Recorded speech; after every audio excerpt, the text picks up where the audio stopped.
Climate change is with us and that a lot. Irridu nirrealizzaw li l-bidla fil-klima tinsab magħna u għalhekk irridu naġixxu. Dikjerazzjoni ċara tal-Prim Ministru u mexxej Laburista Robert Abela meta ħasem fil-Kunsill tas-Soċjalisti Ewropej bit-tema Fairness, Sustainability, Respect. F'diskors li għamel il-Prim Ministru Malti Robert Abela uża lil Malta bħala mudell ideali fejn tidħol il-ġlieda kontra tibdil fil-klima. Fuq is-settur tal-enerġija, il-Prim Ministru Malti semma kif pajjiżna qaleb il-power station bl-enerġi minn dik li kienet taħdem bl-aktar żejt li jniġġes.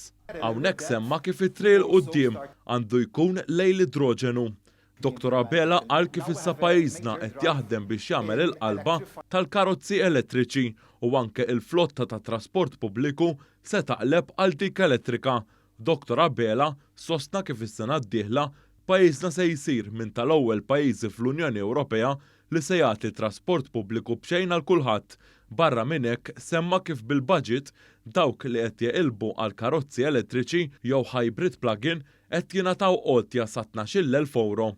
Let's understand that not everyone can afford to make this transition, and when launching our national budget we took that in mind that some people, notwithstanding all the incentives that we give, some people will still not be able to buy their vehicles. So what we did was, as of next year, we're giving free public transport to all.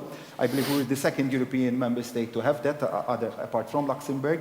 And there basically we're giving the same opportunities for all to be able to make this transition. Dr. Abela semma kif pajjiżna daħħal is-sistema tax-shortship u anke il-proġett ta' €9 biljun biex jagħmel l-impjant tal-EcoHive fejn l-iskart se jkun qed jinqaleb f'riżorsa ta' enerġija.